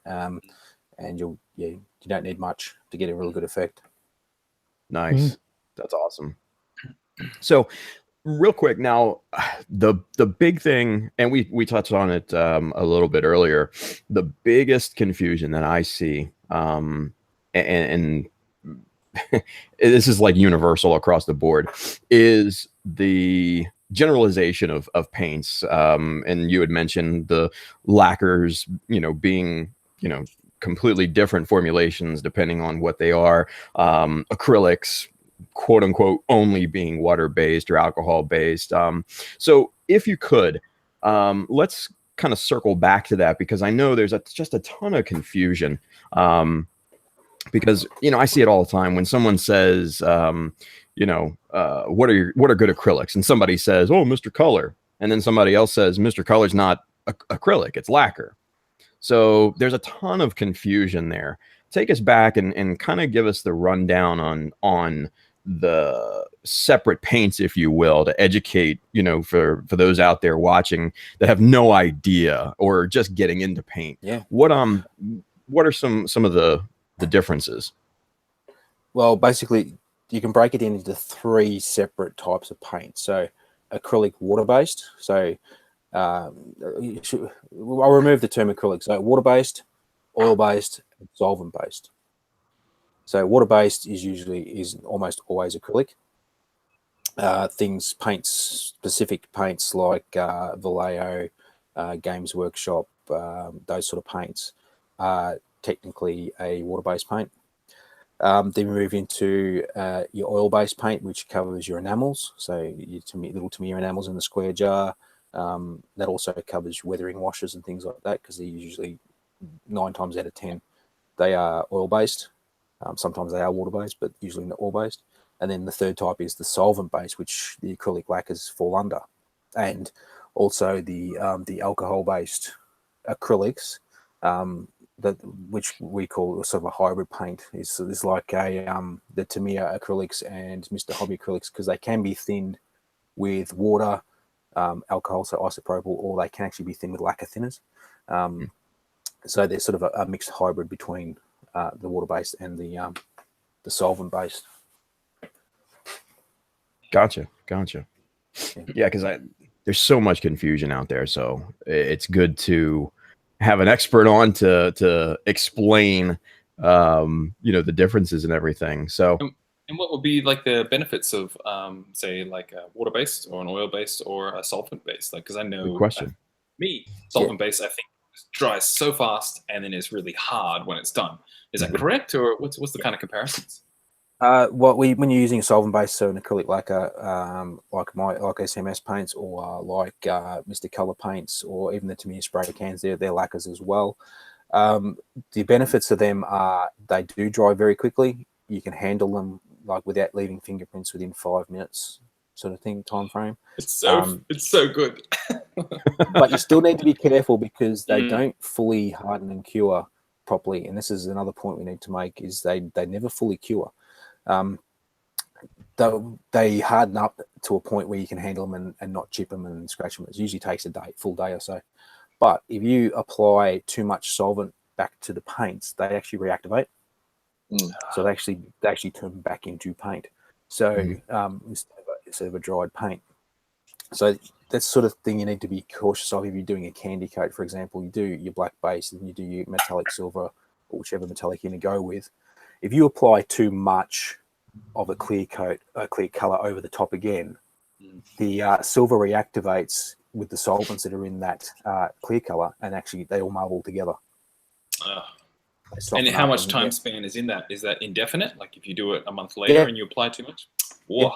So if you've ever opened a Mystic Color jar and it's completely dry at the bottom, but there's lots of pigment in the bottom, if you actually add like a thinner back into it, you can bring your paint back to life. Mm. Yeah. Excuse me. That's something I didn't know. Yeah. Nice. So, one of the. I'm sorry. Go ahead, Scott. I apologize. I was going to go into the oil. Then you got your enamel paints and your oil paints. Enamels are used still to a small extent by older generation modelers. So the older guys doing their planes and tanks and things, they like to use Humbrol usually still. Tamiya enamels are hit and miss. Some countries use it a lot. Other countries, we don't have much of it here in Australia. It's very hit and miss. And then you go into so enamels are sort of more these days geared towards weathering, so panel line washes and things like that, because they're used because they don't react with the acrylic lacquers or with water-based acrylics. So they're a separate painting in that sense. And then you've got your water-based acrylics, which the good thing about water-based acrylics is that they are less chemically toxic than an acrylic lacquer, for example, but at the same time, the payoff is long dry times. They take ages to cure properly. You leave fingerprints, and they're quite prone to chipping, and so they're very, very weak paint. So there's a bit of a trade-off in that sense between a tough resilient paint. You've got a slight toxicity to it against something that's less toxic, and it's actually quite weak, which in terms of military modeling is okay because you're not posing things, you're not handling the model. But when it comes to Gundam, for example, you're posing all the time. You're putting the armor back on. You're using acrylics. You end up chipping all the paints. I've done it many times over the years. You put it back together, and next thing you know, you've scratched it with your fingernail by accident, or you push too hard and it's rubbed the paint off. And next thing you know, you F and this and F and that. You're throwing the paint bin. So there's that trade-off. Yeah, there's that trade-off. But the way to get around it is just to always, doesn't matter what paint it is. It doesn't matter if it's a lacquer. It doesn't matter if it's enamel. It doesn't matter if it's a water-based acrylic. Always use face mask. Always use a spray booth. No matter what any manufacturer tells you how healthy their paints are, it doesn't matter. You're still breathing in atomized paint, so it's more a case of what's less toxic, rather than rather than telling people you don't have to use a face mask for this paint. You should always wear personal protective equipment, just in general when it comes to airbrushing. That's a good point. I mean, because another thing that I see online a lot is people talking about the levels of toxicity of different types of paints, and a big quote unquote fear of people from moving to lacquer solvent based paints. Let's get the terminology correct. Moving to solvent based paints is they're toxic. They'll kill me. But I think, and correct me if I'm wrong, as long as you're using a nice spray booth and a mask, I mean, me personally, I've never had any ill issues from spraying inside. No, I always make sure I've got the spray booth, and I use a Sparmex spray booth. I've got a face mask with the proper filter that's rated to the highest you can get for paint. If it's a nice day, the windows are open, so there's plenty of ventilation through the room. And people worry about getting sick from paint all the time, but the thing is, if you're only painting one or 2 hours a week, say, it's not gonna, you still need to wear your face mask and that, but that sort of exposure is not going to give you cancer. Right. Like if you painted cars for a living, say, and you're doing it 8 hours a day, day in, day out for 5 days, 40 hours a week, being a spray painter, that's different to being a hobbyist at home, spending a few hours a week just with a little airbrush. But then saying that, you should, as I said, you should always wear your face mask, and you should always use your spray booth, no matter what the paint is. Yeah, definitely. Yeah. And and another thing I see is fumes. A lot of people talk about the fumes and things. Again, I mean, if you're wearing a mask and if you've got good ventilation, I mean, it's a non-issue for me. Exactly. How would you say the fumes are with SMS paints? Are they They pretty low on that scale. Compared to a lot of other the general feedback to, or personally, I think they're quite low. The smell's quite low. But I thought that was just me, But once people started using it, the common feedback was it's less pungent than some of the other lacquer brands. So yeah, if you ever used something like Alclad, they're pretty strong on the nose. So in comparison, the actual aroma of the paint's not as harsh, so you're not prone to getting headaches and stuff all the time. But you shouldn't anyway with a face mask. But it's not overbearing and overpowering like a lot of traditional acrylic lacquers are. Gotcha. Some people in the chat were asking the good old age question. I put down a really nice metallic. Why can I not put clear on top of that? Or what clear can I put? Your stuff with flakes and stuff and solvents going in. Can you give us another lowdown that to let people know again? It depends on the clear coat you're putting on. It depends how far you're spraying away from your model too. Sometimes you're using a high gloss clear and you're too far away. It'll actually dry before it hits your model, and that actually what causes a slight frosting and actually dulls off the effect. So generally, if you thin the paint down a little bit more and get a little bit closer, and that usually fixes a lot of that problem up. But it also depends on the metallic paint you're using, and it also depends on the clear coat on top. If you're using something similar to we've got a super clear, which is a super high gloss, so it's 90% gloss rating, so that's the highest sort of gloss rating you can get. That goes on. You just put that on wet, and then it'll just give you that nice high shine gloss. It depends, as I said, depends on the metallics you use underneath, because some don't react nice with the common one is Alclad chrome. So you get a perfectly nice mirror shine from the chrome, and as soon as you put a clear coat over the top, it dulls off. But then you use their specific clear coat they've got, and that fixes that issue. So it's very hit and miss. So, like, is it if I put down a lacquer or a solvent, metallic, really nice metallic over gloss black, and then I put down the same kind of solvent-based clear, do I have a higher chance of that reactivating the silver under the metallic underneath and dulling it? It depends on how much you put on. So okay. the general rule of thumb, and I'll tell this to everyone, is no matter what the paint, light coats. Especially it's more important with a lacquer than it is, or solvent-based paint, than it is with a water-based paint. Because if you put too much on, as I said before, it'll reactivate the paint underneath, and it'll all mix together. And so if you did that, if you put too much clear on top of the metallic silver will reactivate. And if you put too much on again, it might go through to the black and reactivate the black, and then that all mixes together and makes the mess. So if you put on a light coat, 2-3 light coats, and just sort of get that protective barrier between them, then you can finish up with a nice wet coat over the top, which is, when I say wet coat, you're applying a much thicker coat than you were previously, so it comes out looking really wet. Yeah. And that, doing those light coats will just give you that extra few levels of protection between.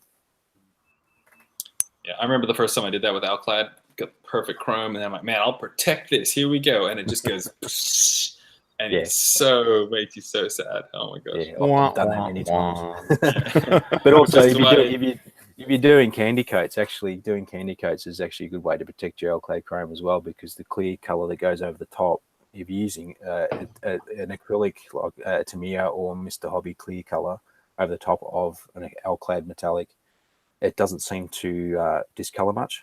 It still keeps its shine. I'd say that's down to the fact that they're different paints. So you're going to an alcohol-based hybrid sort of acrylic over the top of a lacquer. Yeah. Now, I'm sorry. Go ahead, Josh. Oh, sorry. So, jeez, come on, Josh, go. I have, because it's continuing.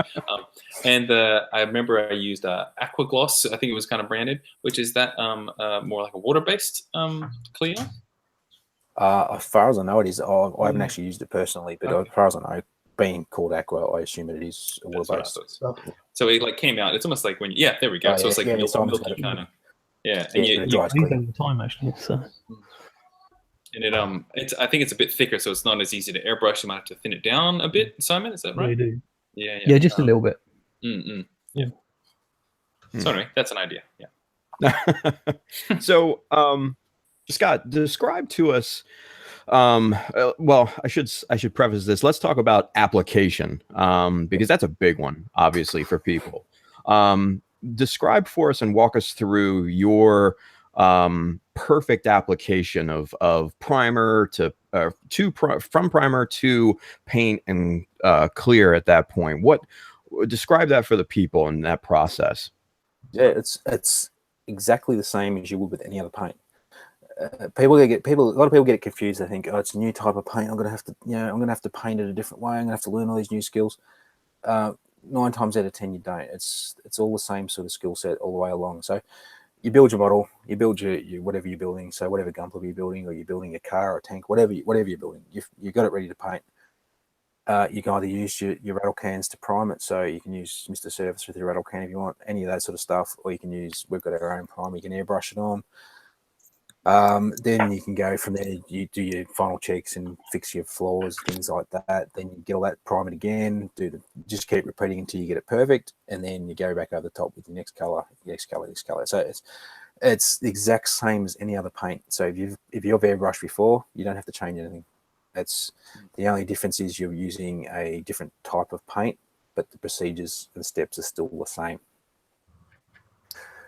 Ideally, ours are all pre-thinned, so they're a matter of just a general rule of thumb. Where we got a red one here.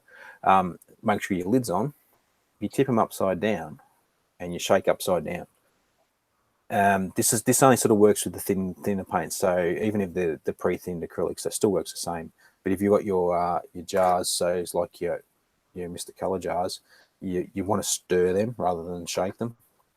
But generally, the idea behind doing this is the gravity helps push the pigments down into the paint rather than trying to throw it up. So it actually mixes in better. And because they're pre-thinned, we try and pre-thin them to suit everyone, but personal preferences and weather conditions are sort of some things we can't control. So you can actually we'll leave a bit of leeway so people can thin them down further if they wanted to. So it's just a matter of putting a little tiny bit thinner into the paint jar, or a little bit of thinner into the airbrush cup before you put your paint in.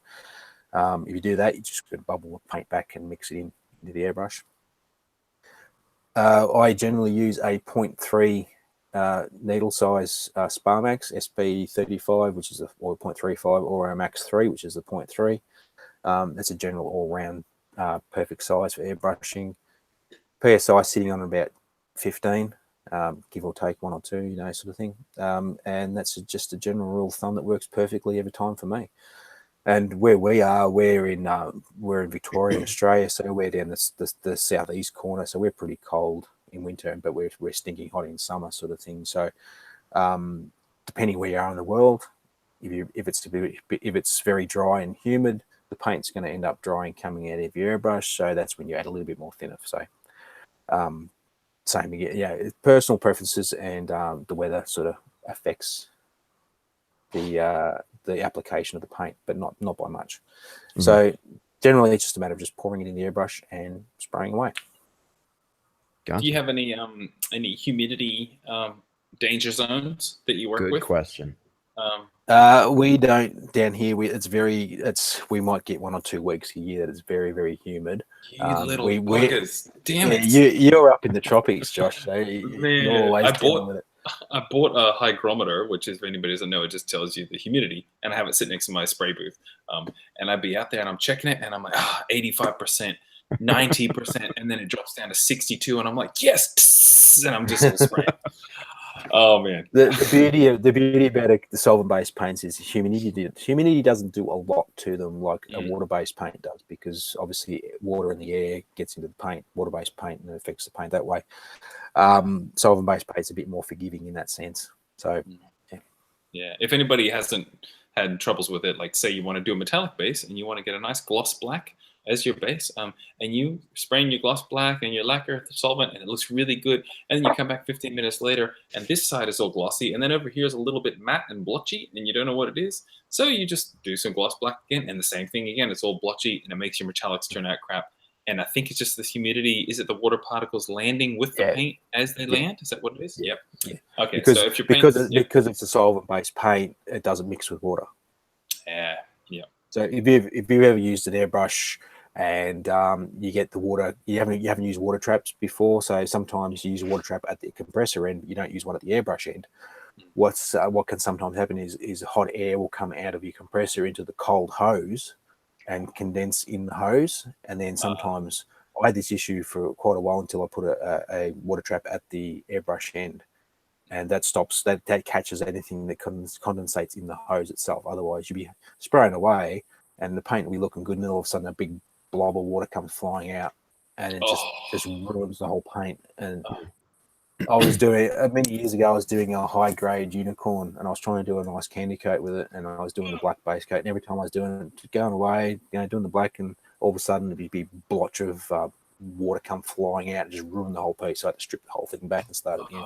Oh, man. That's why I invested in one of the smaller water traps to go on the other end of the hose. So you're double trapping the water. Yeah, I was assuming that it was just the humidity around me as I'm spraying it, so the spray comes out and it catches it here. But is it more? That's a factor. That's a factor as well. It's sort of mixed. It'd be different for you guys up in Queensland because it's very humid most of the year round. But yeah, it depends. Yeah.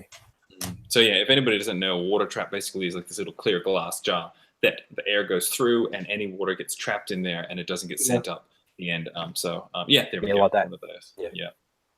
Man, I might get a second one then. Yeah, or maybe because I'm up here, I need like. No, one on my compressor. I'm not picking that up. Yeah.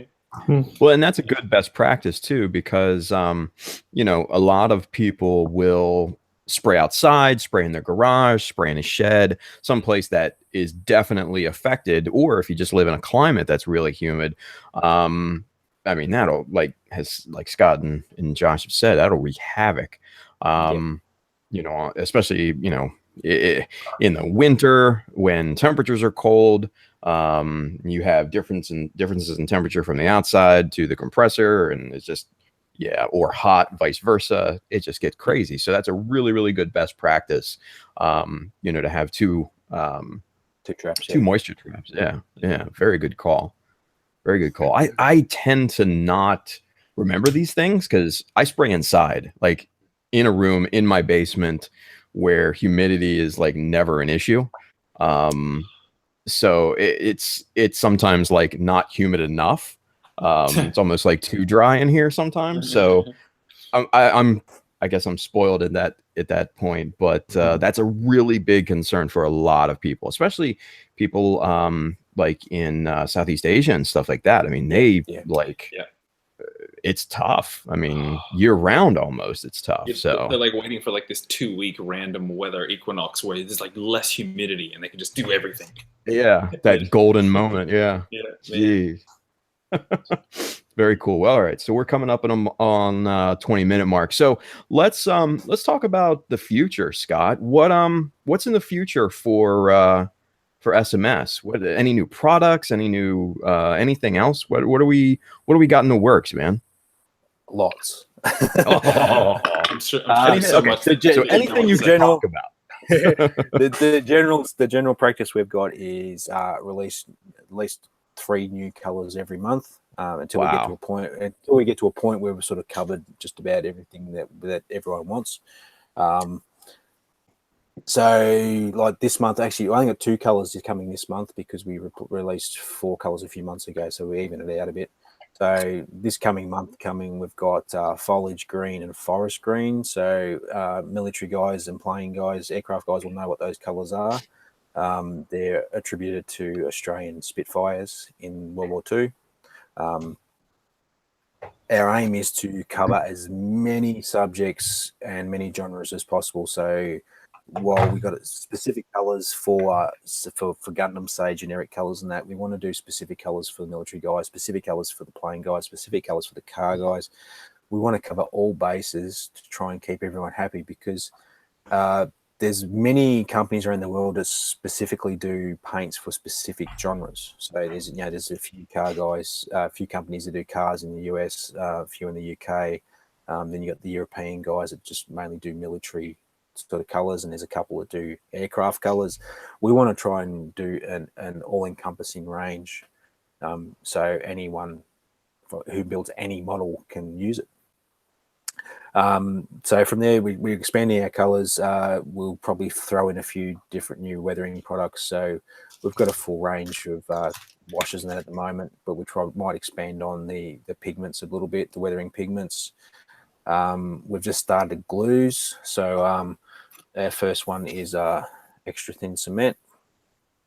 So we're going to try and expand on that a little bit, because extra thin cement, everyone uses that. Everyone loves that.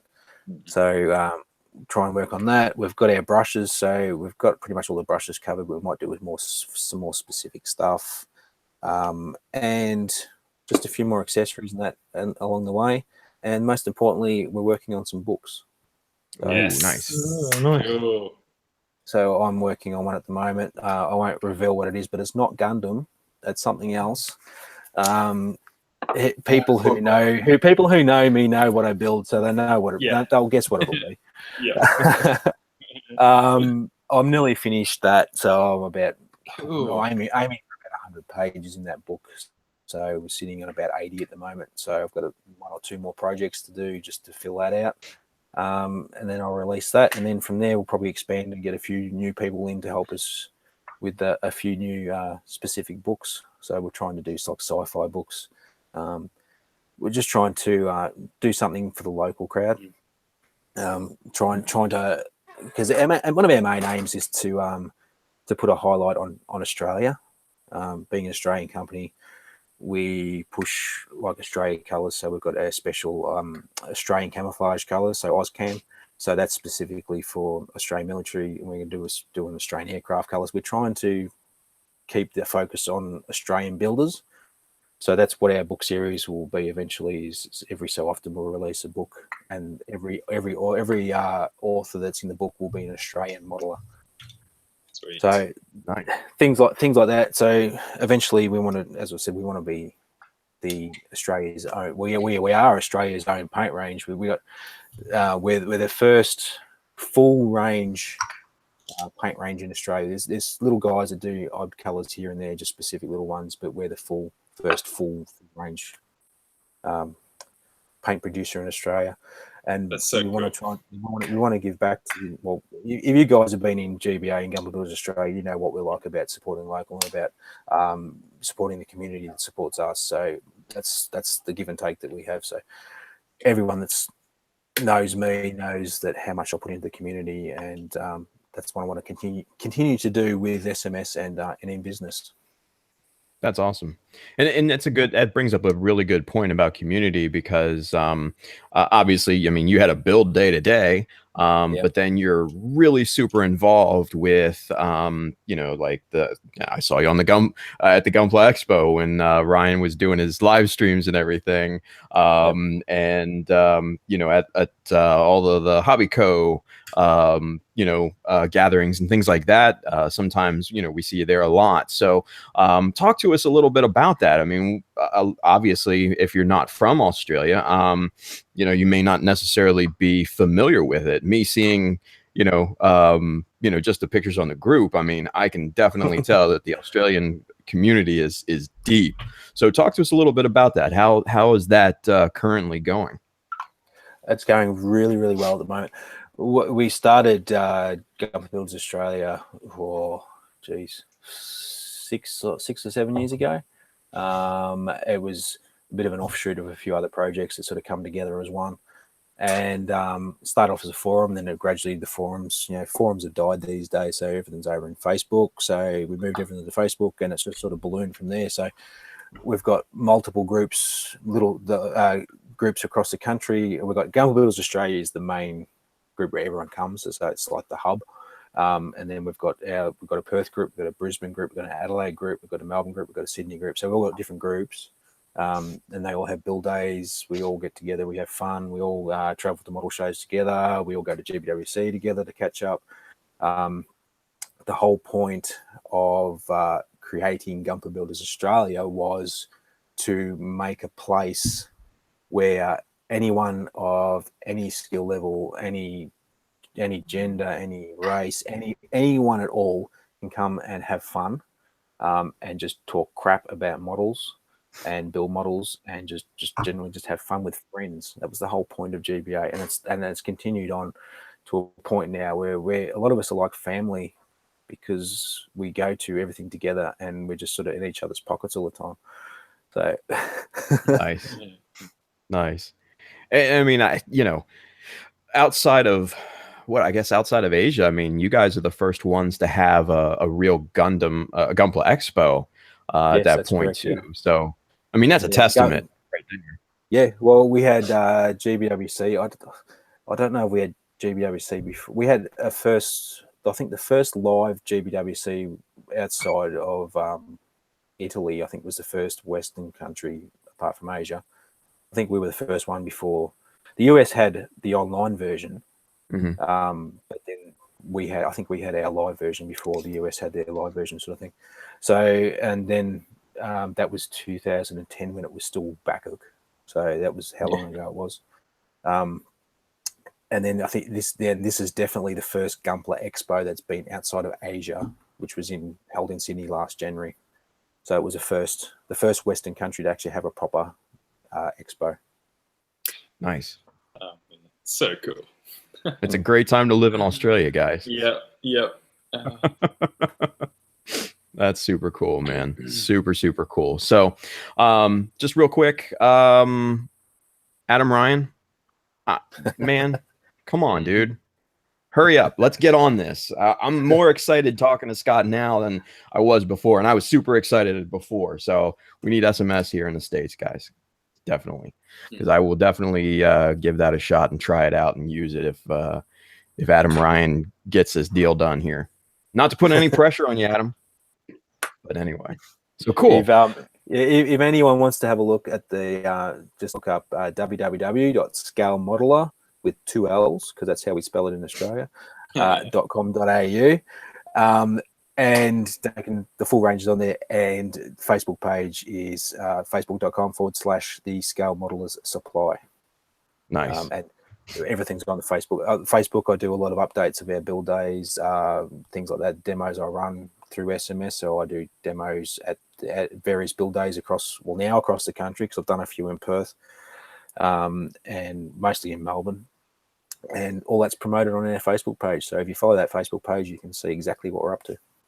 Awesome. And don't forget Ghost of Zeon, guys. Yeah, don't forget that. That's an important one too. GhostofZeon.com, which does not really update it much anymore because it's a website and it's clunky and I don't have time. But everything's on my Facebook page, which is facebook.com/the Ghost of Zeon. YouTube doesn't get updated much anymore because I don't have time, but it's still all there. So all my tutorials are still all there, so anyone can watch it at any time, and yeah, it'll be there forever. Nice. Still super valuable. Thank you. All right. Good stuff. All right. So we got about 13 minutes left. Let's see if there's any questions here. Just scanning through. Any questions from you guys? Josh? I got one, Scott. This is not paint-based. Have you got any dream kit or custom or something that you just like to do? And you just I'll do it later. I'll do it eventually, but it's just in your mind. You can see it and it looks really good. Have you got anything like that? Oh, many. Of course. Lots of people. People don't know I build dinosaurs. It sounds weird, but I actually build dinosaurs, resin dinosaurs, figures, plastic kits and stuff. There is a company in the US called the Cretaceous Creations of America. A guy called Shane Fulks. He's been around forever. He's a brilliant sculptor, and that's one kit, one sculptor I have not got a kit of. That's one of the ones I want to get one day, but they're quite pricey. But that is probably one of the ones I really want to do. Gundam wise, I've done pretty much all the stuff I like. Maybe the new Deep Striker, maybe, but generally, I've done most of the stuff I like in Gundam. And have you done dinosaurs just forever? Or did you do them as a kid, or how'd you get into doing the dinosaurs? Well, the dinosaurs I did. it was just sort of by accident. Back in, when Jurassic Park came out in the first one came out in the 90s, they reissued a lot of model kits that were made in the 60s and 70s and rebadged them as Jurassic Park. And I ended up getting some as a Christmas present one year, and I just glued them all together, put them on the shelf. I was only 13 or 14. I didn't really care. I thought they were cool to put together. I set them on the shelf, and they sort of went into storage. And then when I started building Gundam, one day I thought, I've got them dinosaurs somewhere. I dug them out. I found where they were, and that's when I started doing the dinosaurs. And that sort of ballooned from there. Because what do you like about it? I'm a dinosaur nerd, so. Nice. Me too. Of course, I remember drawing when I was a kid, drawing raptors and everything, and just loving it. I think I even had like a might have been a remold of like a Velociraptor claw or something, like life size. I just love that thing. But what do you like about it now? Is it because you can do texturing in different ways, or it's fun doing the dioramas, or you just love dinos? It's a bit of everything, really, because I just like it's trying to bring something to life in that sense. It's you still have that freedom. Like Gundam, you've got it's a pretty crappy meme, but Gunpla Gunpla's freedom sort of shit. You've got that freedom that you haven't got a real world thing to tie to. Like you build a military tank, you've got something real to compare it to, and that's when people start to get it's not the right color, it's not the right the river counts. At least with dinosaurs, they're not. You got nothing. We know what we've got a rough estimate of what they look like, but there's nothing real to compare it to. So you've still got that artistic freedom, and trying to create just something that brings an animal back to life, just in a small scale, is just something just really appeals to me. Yeah. Nice. Have you got a favorite dino? Would you say dinosaurs are freedom? Oh. Yeah. I couldn't resist. I'm sorry. Would you ever consider doing a Zoids kit? I've got one of my mates gave me one of his little one that's in pieces over there. I think it was a dark horn or something like that. So one day I'll do one, but I'll buy them off too. It's like, they're pretty cool, best of both worlds, mecha and dinosaurs. That's it.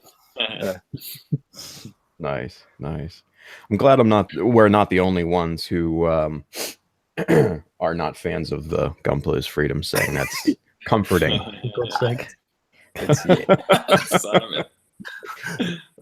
People hold on to that one a little too tightly. Anyway, moving on. All right, so we're running down here to the end of the show, guys. Let's start talking about plugs and all that good stuff. So we're going to start with our special guest. I know we've talked about it for an hour, but hey, you know what? We can't not talk about it anymore. So Scott, tell everybody where they can find SMS and any plugs that you want to give and all that good stuff. So go ahead. Scale Model Supply, www.scalemodeler.com.au. Scale Modelers with 2 L's. Anyone overseas who wants to order can order, but if it's not on the drop-down list on the cart, all they need to do is just send me a message on the Facebook page or through the contact on the website. Facebook.com/the Scale Modeler Supply. There are 2 main points for our products. A list of stockists, if you're in Australia, our list of stockists are on our website. If you just go to the little bit at the top on the menu, it says find a stockist. List everyone available who has it in Australia and one in New Zealand. And my own personal stuff, ghostofzeon.com, Facebook, Instagram, YouTube, all under the Ghost of Zeon. And if you are keen on joining our group in Australia, Gunpla Builders Australia on Facebook. Nice. And I highly recommend it, folks. You don't have to be from Australia to join it. I'm proof of that. And also it's open to everyone, no matter where you are in the world. We're just Australian centric in what we do, but anyone's welcome to come join, hang out, and just talk crap with us. Yeah, it's good times. There's some talented folks down there. Definitely talented folks. Present company included, I might add. Also too, for you lazies out there, if you don't want to go through the hassle of actually taking and burning calories typing into your keyboard, we actually do have a link to the SMS Facebook page on our Facebook page, Gunpla Talk, and you can just click that. It'll take a lot less energy at that point, but we've made that easy for you. So there you go. Awesome. Scott, thank you so much, man. Appreciate it. Let's take it over to Josh. Josh, go ahead and do some plugs.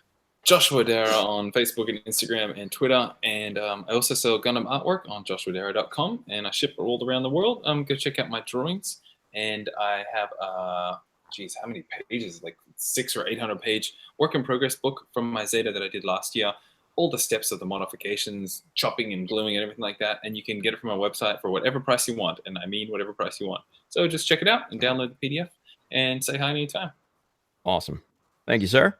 All right, Justin, go ahead and plug your stuff, dude. Hey, it's Justin Ace Builds on literally everything that I use. So, Instagram, Facebook, YouTube, come say hello. And still working on revamping my t-shirt store. Patreon's up and running. I'm trying to get back into the swing of streaming things. Work is finally starting to slow down. So I'll see you guys on Twitch very, very soon. Nice. Justin's got a good following on Twitch, guys, so definitely hit him up there. Awesome. All right, Simon, go ahead. What do you got to plug, sir? Sure. You can find me at gundamuk.com and on all the social networks on Facebook, YouTube, and also on Twitch. Awesome. Well, thank you, sir. Appreciate it. All right, Zach, go ahead and do your thing, man. What do you got to plug? Oh, yeah, I really should have mentioned this probably at the beginning of the show, but actually, in case any of you guys watching didn't know, I did an interview just one-on-one with Scott last year. So if you want to go back and watch that, Scott and I talked a fair amount about similar stuff and some other different stuff as well. So if you want to see more about Scott, you can check that video out as well. Also, the video I just put up a couple days ago with the Michael Rinaldi. Do check out that video as well, because that was another really great interview. Michael's also a really good modeler too. So very cool. Yeah, pretty amazing. And yes, the t-shirt design contest now has today's the 21st, so about 9 days left to enter in that. So about a little more than a week to enter in the t-shirt design contest. There's that. Yeah, sort of related to my shirt, actually. And speaking of Twitch, I'm started working on this. This is what I'm stream building now. On Twitch is the Sahelanthropus Metal Gear Kodobuku kit. Very cool so far. So beautiful. What's that? It's beautiful. Yeah. It's quite, just so far I've just only built this part. It's quite a big difference between the torso and the backpack. Like the torso is just like amazing. Everything's like color separated. It's crazy detail. The backpack was definitely a lot more simple though. It's a quite noticeable difference between those two parts that I built so far. So that's what I'm currently building on Twitch, just randomly whenever I have time. But like I said, at the moment, I'm kind of focusing on just trying to get the Mega Size Unicorn painted. Otherwise, yeah, just kind of the normal things. I've got this. Here's my 2 review stack. So these are the reviews that I have coming in the next week or so as well. Check those out. Some cool kits there. And yeah, the Zoids, Liger Zero Jaeger. And over the course of this, now this thing is now standing. So there you go. Oh, look at that. Standing now anyway, you can see that. Pretty cool. So we'll be painting that maybe in the future as well. So that's all. Awesome. Well, thank you, sir. Appreciate it. All right, so I'll finish it up here. For me, www.childofmecha.com. We are currently also running a giveaway. Any 3 things in the Child of Mecha store. Very, very simple to enter and take part in. Go to childofmecha.com, hit the little red bar at the top. There's still a few more days, and while you're there, if you're interested in purchasing anything from the store, I just lowered shipping. It's now flat rate $5 to US and Canada, $10 every place else, no matter what you buy. So go there and spend a lot of money. Appreciate it. Besides that, Facebook, Child of Mecha, Twitter, Instagram, YouTube is coming. I might try that Twitch thing. A lot of people are talking to me about it. I might Let's give it do a it. shot. I don't know. Let's dual stream. Dual stream? We've done that already once, right? We did that. Yeah, sort of. We'll Sort do of. it the proper way. Ah, Just okay. don't cross the streams. Never Don't cross cross the streams. stream. Yeah, Nice. That's an old one. Yeah. There's a Nice. Nice. Chat's not gonna. Nice. Yeah, I might try it. Everybody's doing it. It's the cool thing. I want to be one of the cool kids, so I might give it a shot. So we'll see. We'll see. But anyway, guys, thank you so much for watching another episode of Gunpla Talk. It means everything to us. Also, good point from the chat. Next weekend, up at the Gundam Kitchen in beautiful Blackwood, New Jersey, myself and the Gundam Nerd, aka Brax, will be teaching a class on scale model photography. We might try streaming it again. We haven't had a ton of luck in the past with that, but we'll give it a shot, see what happens. But if you're in New Jersey or thereabouts, definitely hit up the Gundam Kitchen. It'll be a good time. They're having their build meet afterward that they call potluck. That's always fun. There's definitely a cavalcade of characters up there with a ton of different attitudes, and it's really, really a good time. So check that out. We'll be up there next weekend. So again, hey, thank you guys for watching episode 34 of Gunpla Talk. I can't believe we've been doing this for so long. Thank you so much to Scott. I know it's super late there. It's like almost 1 a.m. down where you guys are. So Yeah, 1 a.m. oh man, so thank you very much for staying up late with us and talking about paint and SMS. worries, And dude, congratulations on the success of the company and Thank future success. It's just an amazing story, and it's one of the true success stories in our hobby. So I couldn't be happier for you, brother. It's awesome. Thank you very much. So very cool, very cool. Hey, and thank you guys for watching Gunpla Talk. We'll see you next month. See ya.